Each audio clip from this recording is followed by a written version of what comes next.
Aujourd'hui, en République démocratique du Congo, on demande à un jeune qui vient de chercher son premier emploi d'avoir l'expérience d'un vieux sage pour avoir son premier salaire. Et on demande parallèlement à notre République démocratique du Congo d'accueillir des immigrés expulsés des États-Unis, alors que nous, ici en RDC, nous comptons plus de 6 millions de déplacés. Alors, des questions se posent. Est-ce que ils représentent vraiment un danger, ces immigrés que nous allons recevoir ici en RDC à Kinshasa? Est-ce qu'ils vont aussi faire quelque chose auquel nous, la population congolaise, on va en bénéficier? Il y a des questions qui se posent, mais mesdames et messieurs, restez branchés dans cette émission car vous aurez des réponses au travers des analyses qui vont se faire. Alors nous continuons de remercier tous ceux qui ne cessent de réagir dans nos émissions, qui ne cessent de faire des analyses via des commentaires sur YouTube. Vous également qui partagez, vous également qui parlez de la chaîne à vos proches, vous également qui parlez de l'émission à vos proches, nous vous remercions parce que c'est grâce à vous que la communauté grandit de plus en plus. Madame, messieurs, c'est encore moi, votre humble serviteur Asriel Henri Bolembe dans l'émission Rendez-vous des Patriotes. Nous sommes là pour vous servir. Alors aujourd'hui, nous allons parler des deux thématiques plus importantes aujourd'hui en République démocratique du Congo.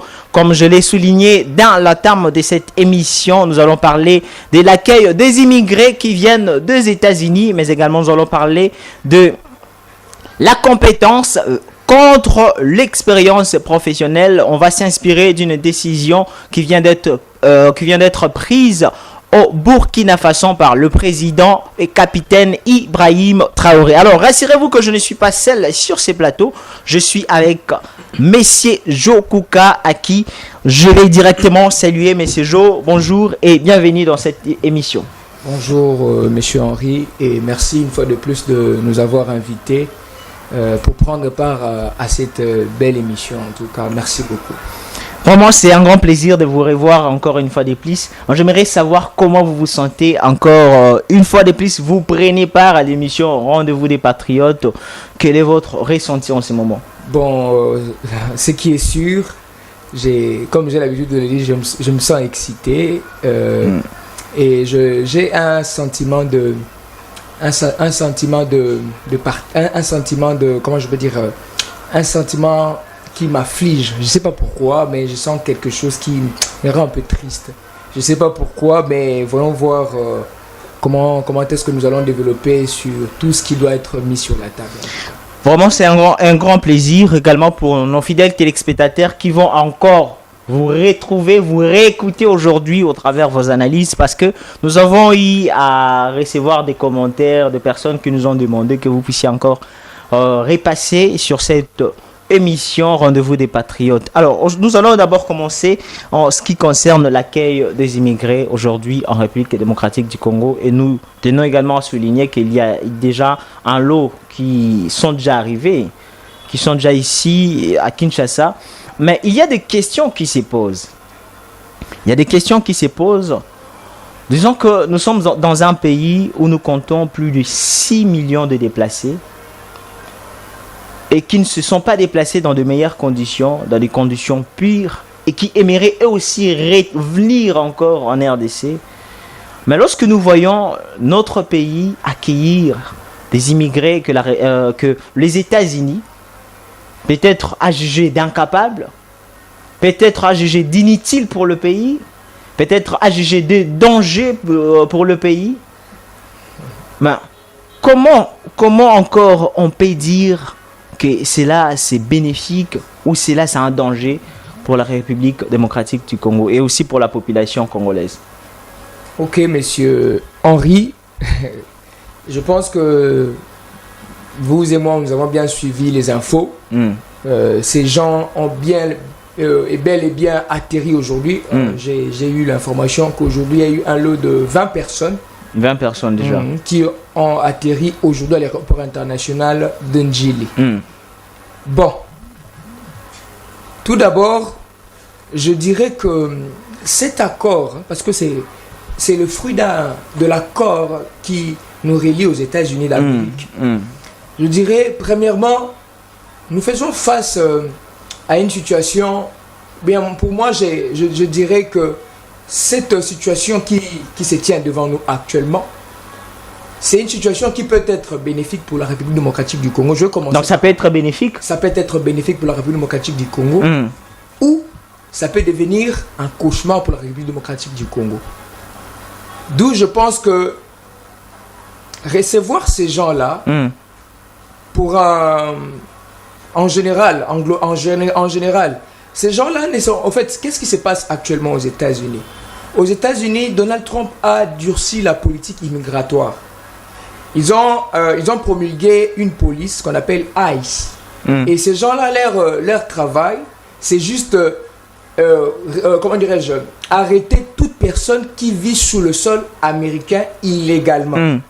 Donc, toute personne, que tu sois congolais, que tu sois chinois, si tu vis sur le sol mexicain, colombien, si tu vis sur le sol américain illégalement, sache que tu seras arrêté par ICE. Et lorsque tu seras arrêté par ICE, il y a une procédure pour expulser la personne pour rentrer dans son pays. Et parmi ces procédures, les États-Unis ont jugé bon recevoir ces gens-là premièrement, trouver un pays où les renvoyer, ensuite les transférer dans leurs pays respectifs. Mais pourquoi pas on devrait directement chercher à les transférer dans leurs pays respectifs au lieu de chercher d'abord à les déplacer? Ils sont venus de très loin. Pourquoi adopter cette méthode-là? Déjà, aux États-Unis, ils sont un peu plus rigoureux sur ce qui concerne la sécurité intérieure. Déjà, leur présence sous le sol américain, c'est une menace contre la sécurité intérieure américaine. D'où ils doivent être expulsés. Je viens par le même billet vous informer que la RDC n'est pas le seul pays à accepter ce genre d'accord ou de deal avec d'autres pays, par exemple. Il y a plusieurs pays qui ont eu à accepter ces deals et aujourd'hui qui sont bénéfiques pour ces pays. Vous comprenez? Dans la République démocratique du Congo n'est pas le seul pays. Ici, moi je ne suis pas du pouvoir, je ne suis pas de l'IDPS, mais moi je suis un réaliste. Moi je prends toujours la diplomatie, je prends toujours un Congo plus fort diplomatique. Donc sur le plan diplomatique, je prends toujours un Congo fort. Et cet attachement avec la République démocratique, entre la République démocratique du Congo et les États-Unis, moi je pense que c'est un pas qui, c'est une opportunité. Dans le business, deux fois la plupart des entreprises qui sont parties juste d'un simple constat de manque quelque part. Ils se sont dit, pourquoi les gens vont là-bas pour acheter tel-ci? Moi je veux créer tel-ci pour que les gens viennent acheter ici. Et moi je pense que c'est une opportunité. Si nous le gérons bien, si nous faisons bien les choses, ça peut être prolifique pour la République. Est-ce qu'ils seront autorisés à faire aussi des activités ici ou c'est simplement pour la résidence qu'ils sont ici? Déjà à savoir, la République démocratique du Congo n'a déboursé aucun franc, aucun dollar pour recevoir ces gens, pour loger ces gens, pour nourrir. Tout a été financé par le gouvernement américain. D'où pour moi déjà, c'est un avantage. Parce que un avantage en quoi? En quoi nous allons gagner sur le fait qu'ils sont venus? Bien sûr que l'État américain a tout financé en ce qui concerne leur déplacement et même leur adaptation ici en RDC. Mais en quoi ça nous sera bénéfique? Ok, c'est par là que j'allais continuer ma pensée. Je disais, ces gens-là ils viendront ici temporairement, juste pour avoir plus d'informations, parce qu'il y a certains qui doivent regagner leur nation. Il y a certains qui se diront, bon, moi je préfère rentrer chez moi parce que je ne peux pas venir vivre ici alors que j'ai un pays. Certains vont rentrer chez eux. Et j'insiste quelque chose, parmi ces immigrés, il peut y avoir aussi des citoyens congolais qui sont allés aux États-Unis mais qui ne sont pas légaux là-bas. D'où et ils peuvent directement retrouver leur famille ici. Mais il y aura une procédure, pas facilement. Il y aura une procédure. Donc ces gens-là, ils viendront temporairement. Comprenons juste cette chose. lorsque ces gens-là viendront, cette cité, cette concession qu'ils ont construite pour eux, après qu'ils soient partis, ça reste, je peux dire, ça reste un bien congolais. Un bien public. Un bien public, si je peux le dire. Le gouvernement peut se dire, bon, tellement qu'ils sont partis, nous décidons à loger les gens de Pakadjouma ici. Donc ça coûte le gouvernement congolais absolument rien. Donc on bénéficie de quelque chose qui nous a coûté rien. Je l'ai bien dit au début, qu'il y a plusieurs pays qui bénéficient de ce genre d'accord. Vous savez, le premier pays qui bénéficie de ce genre d'accord au monde, vous savez c'est quel pays? C'est la Turquie. La Turquie a un traité avec l'Union européenne. À chaque fois que l'Union européenne expulse les personnes illégales sur son territoire, ils arrivent en Turquie. Vous savez qu'est-ce que la Turquie gagne en échange? Des milliards d'euros pour le logement, pour tout leur adaptation et tout ce qui va avec. Tout ce qui va avec. D'ailleurs, pour aller loin, l'Albanie a fait la même chose avec l'Italie. Et pour aller encore plus loin, le Rwanda a voulu faire la même chose avec le Royaume-Uni. Le Royaume-Uni. D'où ça n'avait pas marché. Parce que le congrès UK, le congrès de l'Angleterre, ils n'ont pas validé l'idée. Mais ils avaient déjà construit au Rwanda. Ils avaient déjà tout fait au Rwanda. Donc ces sites-là, actuellement, appartient aux Rwandais. Vous voyez de quoi. Donc c'est ça, le problème avec nous, le Congolais. Deux fois, on n'a pas l'habitude de entrer dans la documentation pour comprendre réellement la chose. Mais on veut rapidement donner notre avis sur qu'est-ce qui se passe. Sur ces gens-là, ils ont des maladies, ce sont des criminels, ce sont des drogués. Qui vous ont Mais ils sont en ce moment représentés comme un danger parce que nous sommes déjà dans une ville où l'insécurité est en train de battre son plein. Et voir encore tous ces gens, on sait déjà tout ce qui se passe aux États-Unis. Nous savons. Il y a un slogan américain qui dit America Dreams, le rêve américain. Et pour le rêve américain, les gens sont prêts à payer, à tout faire, à traverser de frontières, à traverser de rivières, tout ça pour arriver aux États-Unis. Vous voyez un papa, une maman qui vient du Venezuela, qui vient du Nicaragua pour vivre son America Dreams. Et il arrive aux États-Unis, on l'arrête, on l'expulse et vous dites que ces mamans ou bien ces papas est une menace pour la sécurité de la République démocratique. Mais parmi eux, il y a aussi des criminels, il y a aussi des drogueurs. Est-ce qu'on a pris le temps de les identifier pour au moins savoir que non, telle personne était peut-être un rescapé quelque part, on ne devrait pas l'envoyer directement sur un sol congolais comme ça? On n'en disconvient pas. Ici aussi, je ne viens pas seulement parler des avantages de ces traités, de cet accord, mais je veux aussi parler des désavantages. Les désavantages, oui, bien évidemment. D'où, parmi les désavantages, premièrement, vous savez qu'est-ce qui me fait peur lorsque qu'est-ce qui me tape la trouille lorsque j'imagine cette situation. Une fois, je suis tombé sur une publication. Bon, je suis souvent des documentaires sur l'Afrique du Sud, sur l'apartheid et autres. Vous savez, aujourd'hui en Afrique du Sud, il y a de villes blanches. D'où aucun noir n'a le droit ou l'autorisation d'y entrer. Il y a des quartiers uniquement blanches, des quartiers blancs, des avenues blanches, de villes uniquement pour les blancs. Mais ils sont en Afrique du Sud. Et c'est ça qui me fait peur. Parce que je n'aimerais pas qu'un jour, nos enfants se retrouvent dans un Congo où il y a de blancs. Il y a une partie qui appartient aux Colombiens, aux Mexicains. Donc, toi, Congolais, tu ne peux pas y accéder. Non.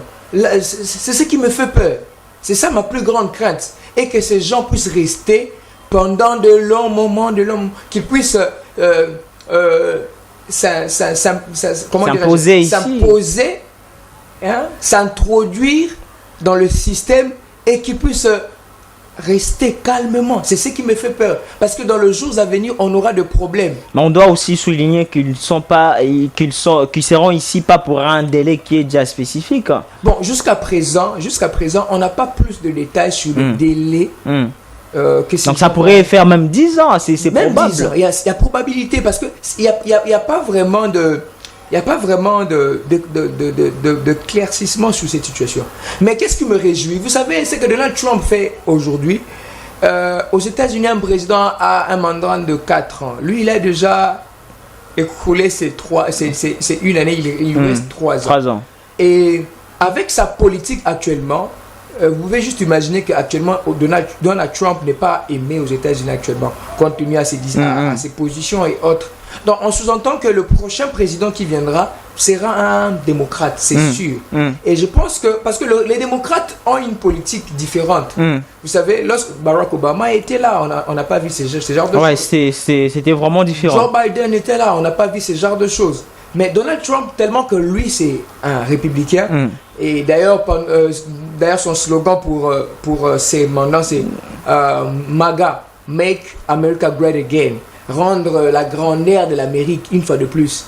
Donc pour lui, rendre la grandeur de l'Amérique, c'est faire la guerre, c'est prendre des décisions comme on veut, quand il veut, s'il veut. Prendre des décisions même dans d'autres nations, pour d'autres pays. C'est ce qu'il fait, frère. D'où moi je pense que ces gens-là ne vont pas faire 10 ans ici.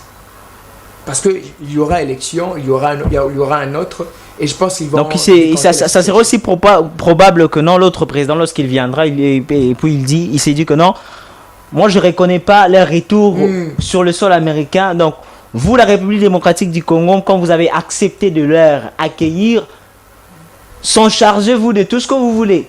Et maintenant, j'imagine, quel sera le sort des Congolais? Parce qu'ils pourraient aussi s'en prendre en nous et dire que non, si vous n'aviez pas accepté que nous puissions venir ici en RDC, on ne serait pas bloqué ici. Vous allez voir qu'ils pourront aussi se révolter contre nous. D'ailleurs, je vais insister sur quelque chose. Vous savez, la plupart des gens qui viendront ici, ce sont des demandeurs d'asile. Qui ont voulu en lingala koboa kangunda en États-Unis. La plupart, ce sont ces gens-là, ce sont des demandeurs d'asile. Pour les drogués, pour les criminels, les États-Unis ont eu à faire de coopération avec des pays comme le Salvador, le Nicaragua, où ils ont construit des énormes centres pénitentiaires pour recevoir ces drogués, recevoir ces gens-là. D'où il y a une crainte. Mais d'une part, c'est bénéfique si elle est bien gérée. Parce que il y a des accords qui ont été signés avec le gouvernement américain pour recevoir ces gens.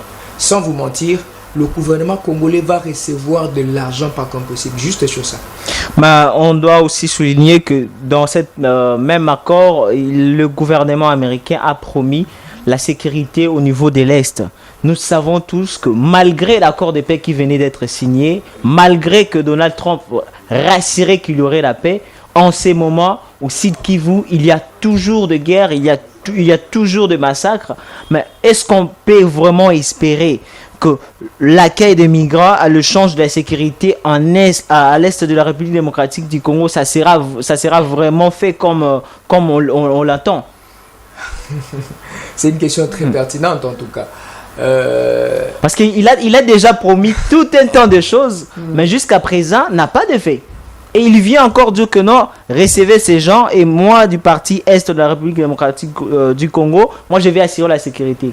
Vous savez, c'est quoi le Congo? En fait, c'est quoi le Congo? Le Congo, c'est une parcelle qui se situe entre...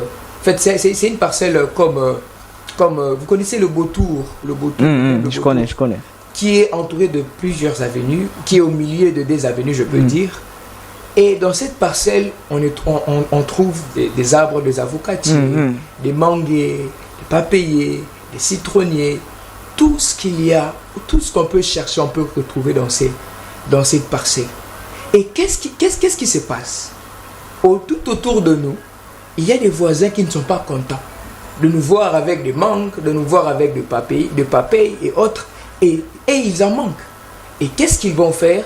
Ils vont chercher à pénétrer pour voler. Ils vont chercher à négocier. Ils vont tout faire, tout ça pour bénéficier de nos fruits, bien de ce que nous avons. En fait, le problème du Congo ne va pas se résoudre à l'extérieur du pays. Ou la fin de la guerre à l'est de la République démocratique du Congo ne va pas se résoudre parce que Donald Trump a dit que la guerre...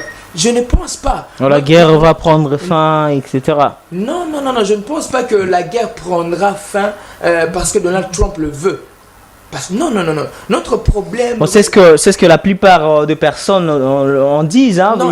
Vous savez, c'est juste que non, en ces moments, Donald Trump peut dire que non, on part, on arrête Kagame, et puis toute sa bande vont se disperser, et puis il n'y aura plus la guerre, etc. Et vous pensez, si on arrêtait Kagame, il n'y a plus de guerre? Frère, je ne pense pas que le problème de la République démocratique du Congo va se résoudre à l'extérieur de la République démocratique du Congo. Mais le poids extérieur aussi, la pression extérieure aussi, joue beaucoup. Vous savez, actuellement, Kagame est sur un poids diplomatique.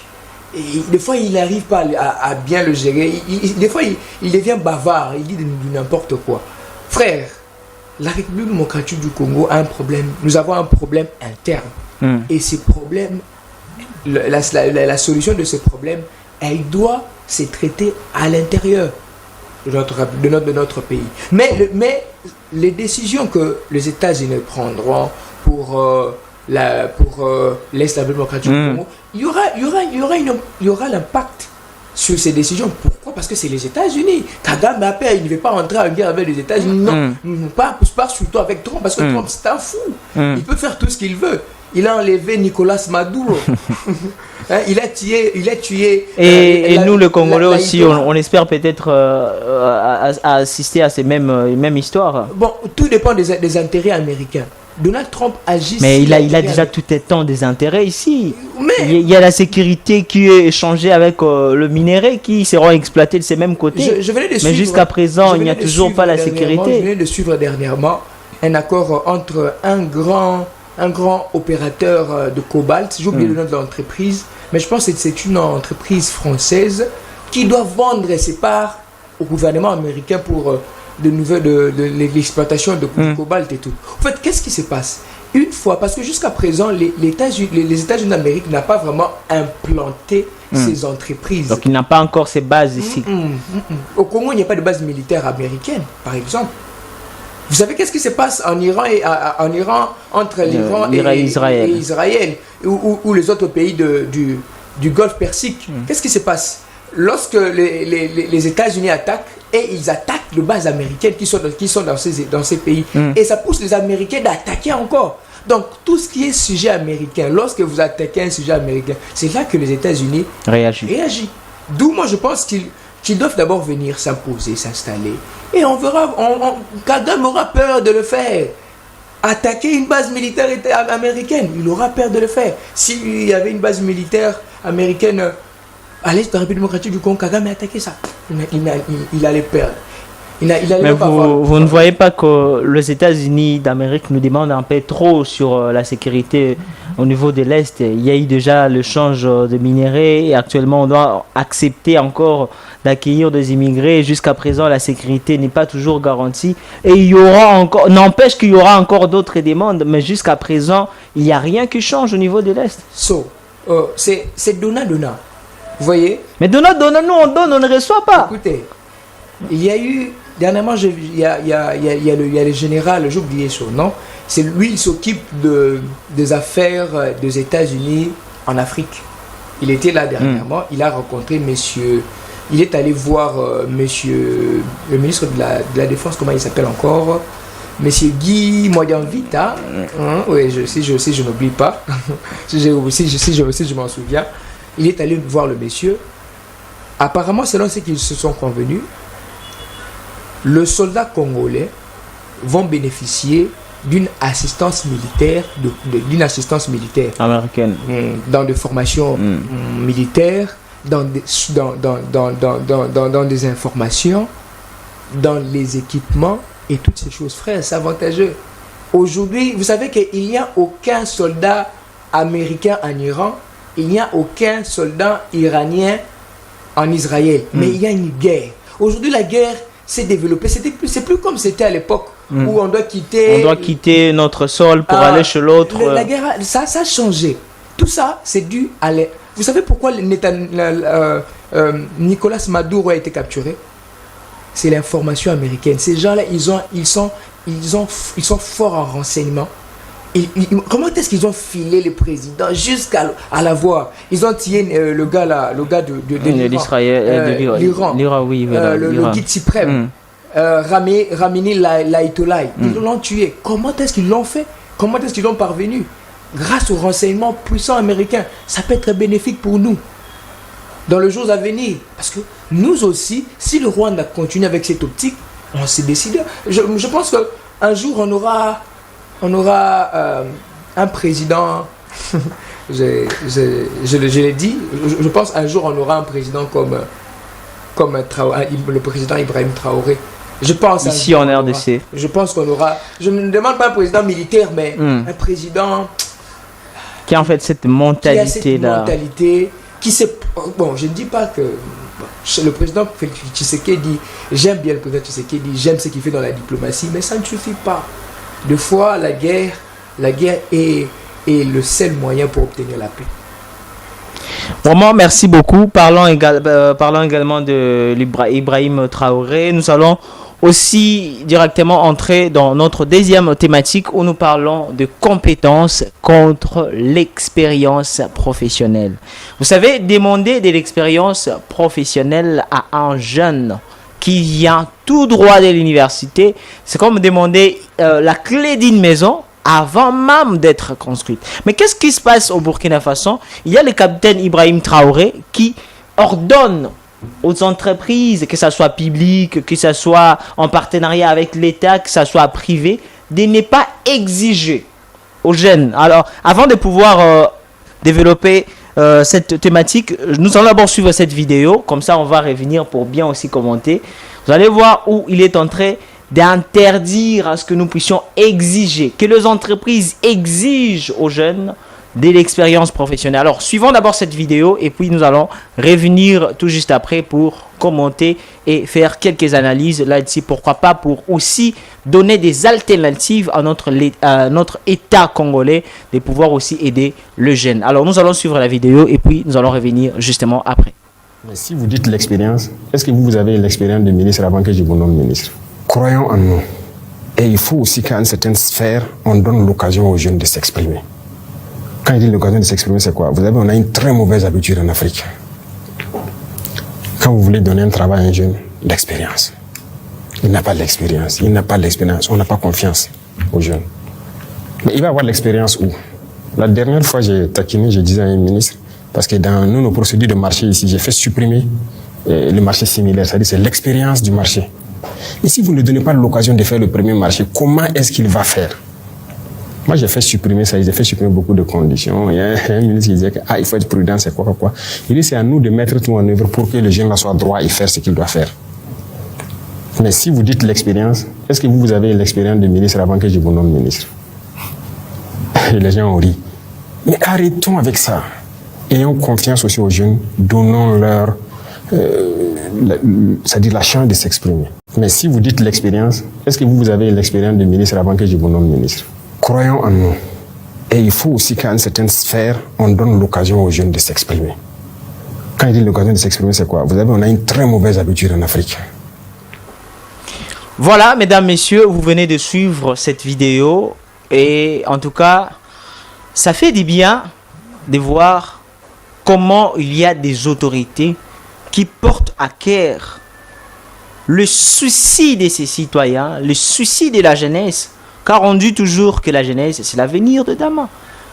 Et si aujourd'hui, on épuise la jeunesse, et si aujourd'hui, on n'aide pas la jeunesse à pouvoir mettre en exergue ce qu'il a acquis tout au long de son parcours au niveau scolaire, comment est-ce qu'on peut avoir demain une jeunesse qui est capable d'innover, une jeunesse qui est capable de faire des choses qui fait développer le pays. Nous venons de suivre cette vidéo. Nous avons suivi la vidéo où même le capitaine est en train de dire que vous, ministre, avant que je vous nomme ministre, aviez-vous l'expérience professionnelle en tant que ministre? Est-ce que je vous avais demandé l'expérience professionnelle en tant que ministre? Non. C'est parce que j'ai cru en vous, j'ai cru en ce que vous avez comme compétence et je vous ai donné l'opportunité de mettre en exergue ce que vous savez faire. Pourquoi pas on devrait aussi donner l'opportunité à la jeunesse congolaise de mettre en exergue ce qu'ils ont appris, ce qu'ils savent faire. Aujourd'hui, nous avons le chômage des masses en République démocratique du Congo. Et ceux qui devaient travailler, ce sont ceux qui se retrouvent à la maison, ceux qui devaient se retrouver au niveau de la maison en train de se reposer, c'est eux qui sortent le matin, qui se réveillent le matin, aller encore chercher pour nourrir le jeune qui a encore la force de travailler. Voyez pas que c'est déplorable. Alors, je vais laisser à M. Joe Kouka. Vous avez également suivi la vidéo. Vous avez entendu ce qu'a dit le capitaine Ibrahim Traoré. Alors, quelle est votre analyse en rapport à ce qu'il vient de dire? Et qu'est-ce que vous pourriez, vous également, demander à l'État congolais de faire quand même quelque chose pour aider la jeunesse à pouvoir s'exprimer? Alors, vous avez la parole. Ok. Tout d'abord, mes sincères félicitations au président capitaine Ibrahim Traoré. Franchement, j'aime la ténacité de ce gars. Vous voyez, moi, je suis un peu trop lumumbiste. Je suis souvent les discours de Lumumba, des vidéos de Lumumba. Bon, pas le film qu'on nous raconte là parce que c'est tout mensonger. Et je sens cette rage de Lumumba en ces messieurs. Bien qu'il n'est pas congolais, mais des fois, des esprits se répètent. Vous voyez, j'aime ce qu'il fait, j'aime ses initiatives. En tout cas, j'ai suivi cette vidéo. C'est clair, papa.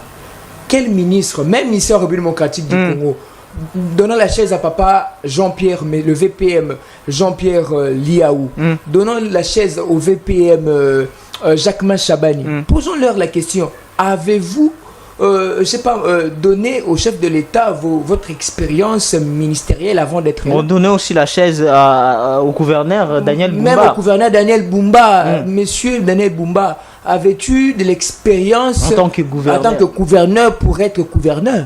Il vous dira zéro. Mais ils sont là.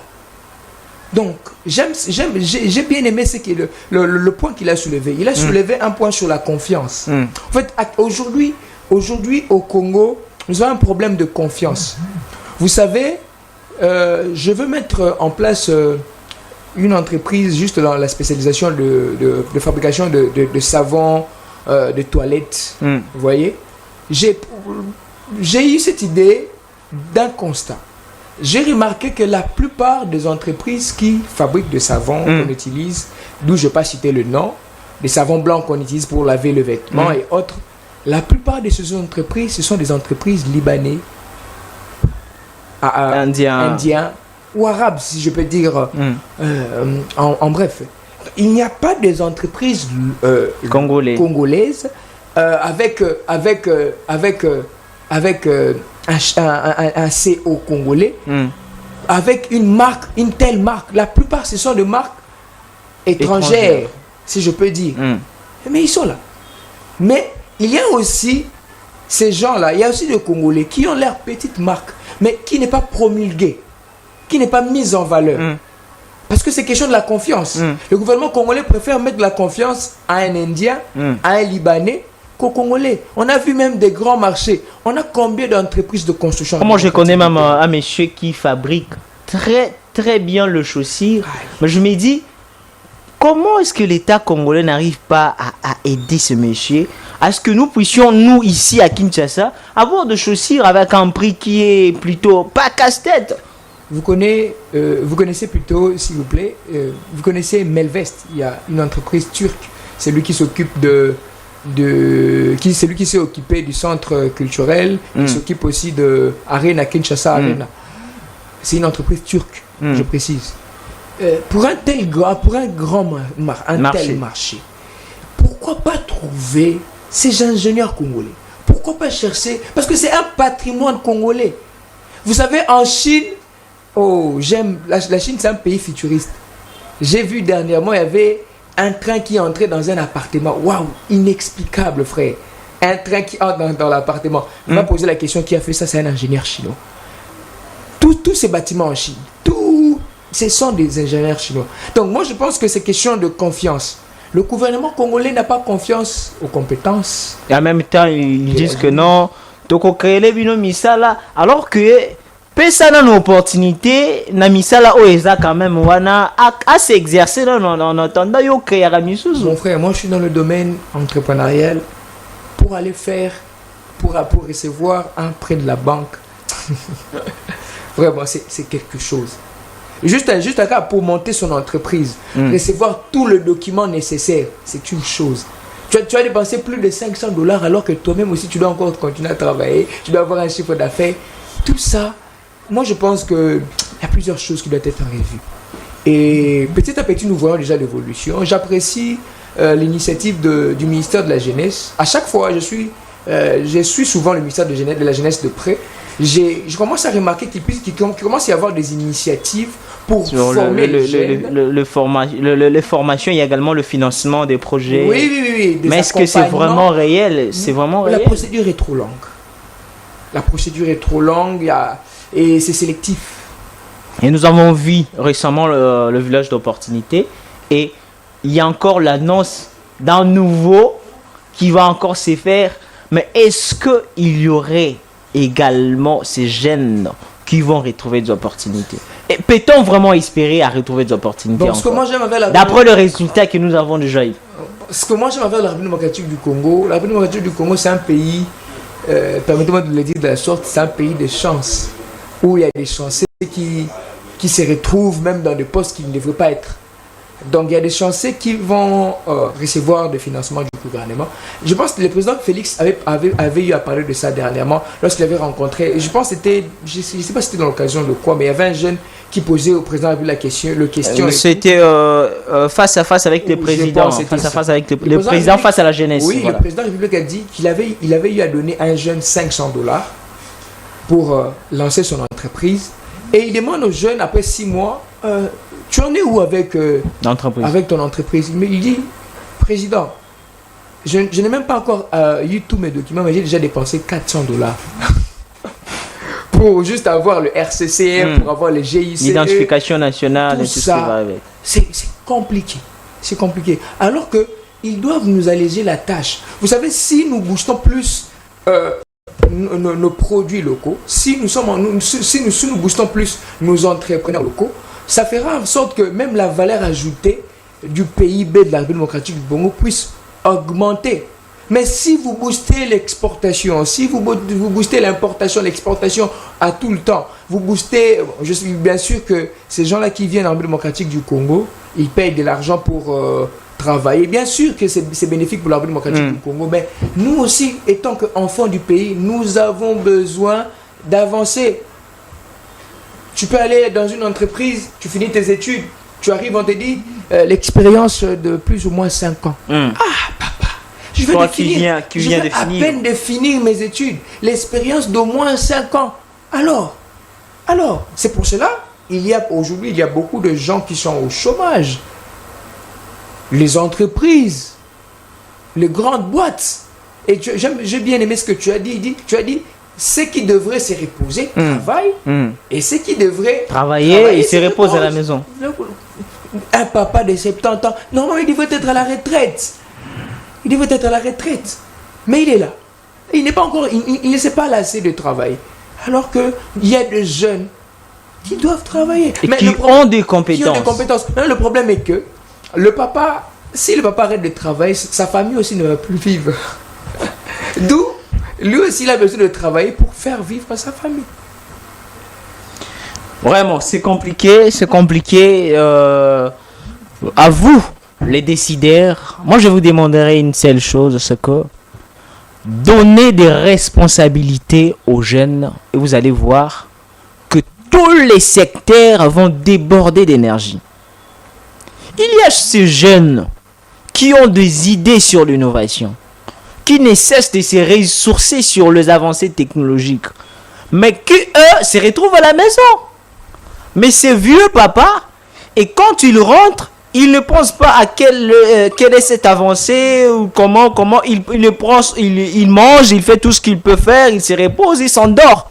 Alors qu'il y a ces jeunes-là qui dorment jusqu'à 3 heures pour regarder quelles sont les avancées technologiques, qu'est-ce que la Russie est en train de préparer, qu'est-ce qui est inventé actuellement en Chine.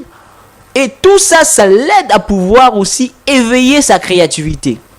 Mais, compte tenu de toutes ces méthodes qu'il est en train de faire, et manque d'opportunités, et quand il se présente comme ça pour dire que non, je vais postuler sur tel poste, je peux faire ça et tout, vous lui demandez encore de l'expérience.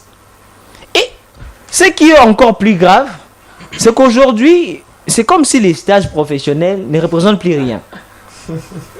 Alors que même quand vous allez dire que non, je fais les stages dans telle entreprise ou telle entité, c'est comme si ça ne représente plus rien. Tu te présentes, tu te dis quand même que non, tu as fait les stages, mais on te demande encore l'expérience professionnelle.